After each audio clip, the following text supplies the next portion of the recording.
Tea Partiers or you watch Glenn Beck, progressives are trying to um, undermine the foundation this country was built on. We're trying to upend capitalism and take away your freedoms where government controls everything and you don't have any free choice. Um, and that's not what progressivism is about. There are naturally socialist people in the United States. Um, there are people who believe that government is the protector of the people, that deregulating, deregulation and a free market economy, um, an unregulated free market economy, aren't going to be the best ways for us to exist as a country. Um, I'm not necessarily one of those people. If I had to describe my political views, what I put on Facebook is that I'm a democratic socialist, which sounds awful. It sounds like, we're coming for your money and your kids are going to be wearing mind control devices. Um, Really, the brand of democratic socialism that I support is kind of like a Sweden or a France.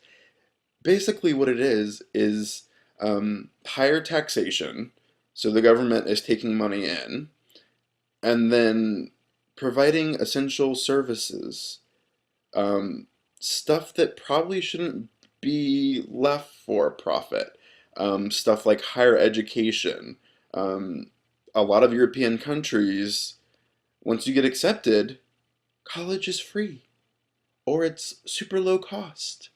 Um, Same thing with healthcare. You have your little ID card, you go in for healthcare, you don't pay a thing. It's just it's crazy.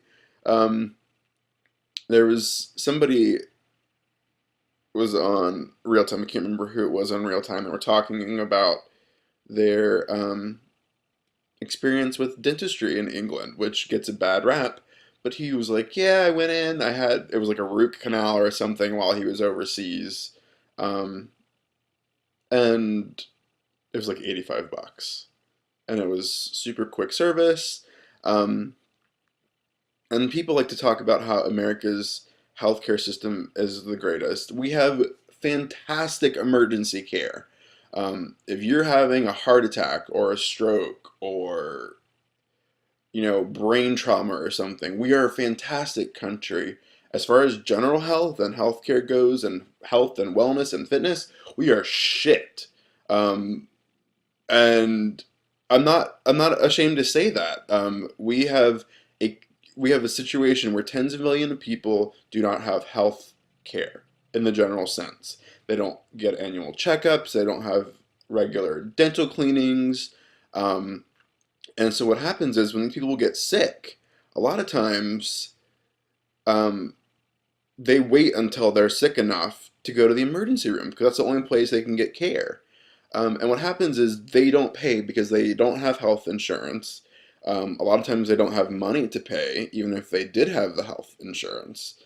And so we end up shouldering that burden. And so instead of a system where we catch illnesses and health problems early, um, a lot of times it waits until it's a critical care kind of situation where they are dying because of a cut that got infected and now they're going to lose their leg or something like that. It's crazy how we deal with healthcare. And sort of the conservative capitalist model is that healthcare should be for profit. And we don't do police services like the Tampa Police Department is not being run by a private company for profit. I don't have to pay $200 a month for the cops to come out to my house if something's going on or if there's a fire. Um, I've, well, my parents have been taxed because I live at home because I'm in school. Um, they have paid taxes, and therefore the government is providing us with essential services.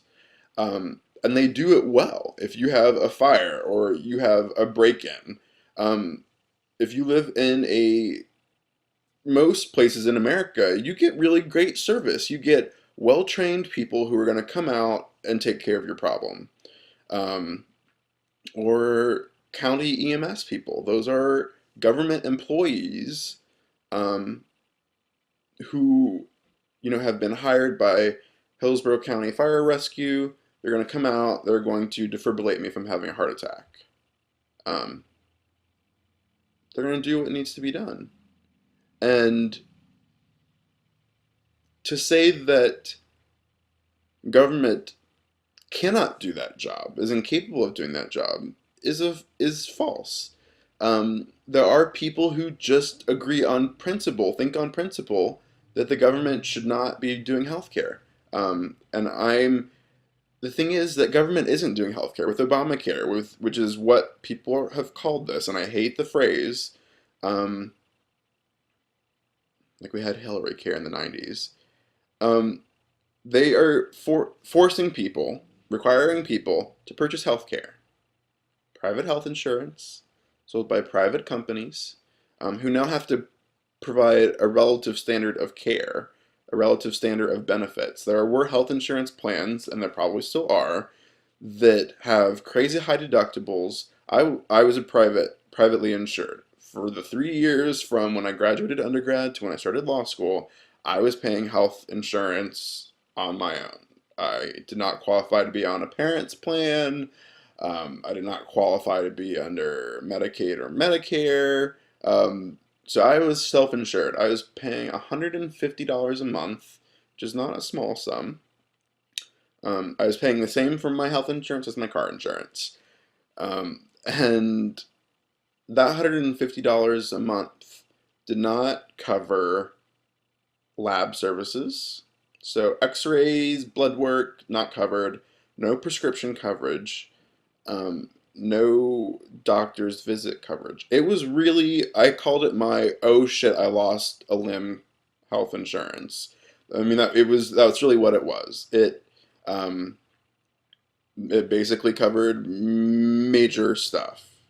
Um, and I was paying $150 a month, and I am in relatively good health. I'm overweight, but I have high blood pressure. You try living in the 21st century and not have high blood pressure. I don't know what to tell you. Um, but yeah, $150 a month. And so imagine what people with pre-existing conditions are paying. They're still paying. Crazy. It's craziness. And I don't know why we've decided that healthcare, or where we decided that healthcare should or could be a for-profit system. I mean, if we're talking about anything that we should maybe say, we should just be providing the best standard of care to everybody. I think healthcare is probably one of those things. Um, Maybe even above fire services and police officers. Um, we've kind of gotten into this mold as a country where we think that, you know, that's not going to work. Um, we let capitalism, the idea of if you work hard, you can achieve a lot, become a system where um, we let people on the bottom suffer. And I think an America that truly lives up to a billing as the greatest country in the world is a country where no person goes without basic health care, um, where we're stamping out poverty. And I understand the mental sort of feeling on people who think that, well, if I've done this, I should be able to keep more of my money. And I understand why paying more taxes is frustrating. I understand that. It's not that I don't understand the logic between, um, among people who are conservative, Tea Partiers who want smaller government. I understand that. The problem is that when you rely on corporations to um, take care of society, as you will, it doesn't get done. That's what we've seen over the last, the 8 years of Bush and the mess that's continued on into Obama. That deregulation results in companies making super risky loans, all this subprime mess. It was Fannie and I got into an argument, well, a discussion with a friend who was talking about Fannie and Freddie. And yes, Fannie and Freddie were a mess, but they weren't doing anything that JP Morgan Chase wasn't doing or Bank of America wasn't doing. They were all allowed to do this under the guise of deregulation that um, the argument is that businesses will make the best decisions because they're in it for um, they make the most business fiscally sound decisions to ensure their survival and the health. No, they do what makes them money. So if they see that they can make money off of risky loans, they'll go for that. Um, and in doing so, put our entire country's economy in jeopardy. Um, and so when you go to the ballot, that's kind of why I made this video. When you go to the ballots, um, and you have maybe a Tea Party candidate who sounds great, this idea of lower taxes, more money in your pocket, sounds great. It really does. Um, but what they're not telling you is that it's either going to create extra debt for the government or they want to cut stuff somewhere. A lot of places it's Medicare and Medicaid, um, food stamp assistance, um, that kind of stuff. And then a lot of these Tea Partiers are so. I mean, I was talking with somebody and I said, the Tea Party, I could understand the fiscal, but they're socially crazy conservatives like Sharon Angle and Christine O'Donnell. Christine O'Donnell thinks you shouldn't be able to masturbate because it's spiritually unhealthy, and Sharon Angle, I can't even get started on the crazy. She's eight different kinds of crazy. Um, and Jan Brewer falls into that same. Something about Arizona. They produce crazy people. Um,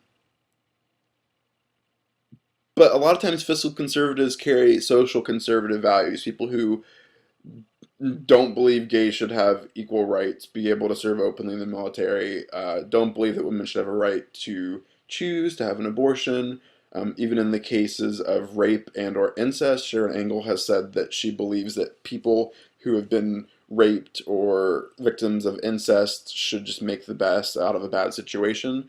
And I would argue that's not a generally widely held belief that somebody should have to carry their rapist babies to term.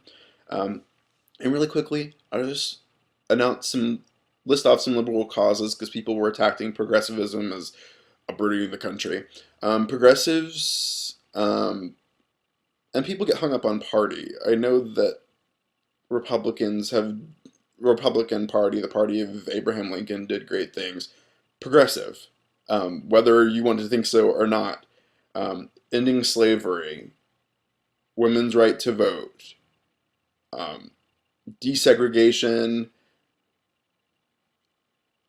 I'm totally blanking on a bunch of stuff. I know it's important. Anti-war movement, um, 40-hour work week, child labor laws, those are all progressive causes. So when you think of progressivism, don't think of it necessarily as a bad thing. Change can be good. Change can be brilliant. And change can save your life. So vote for Democrats this November.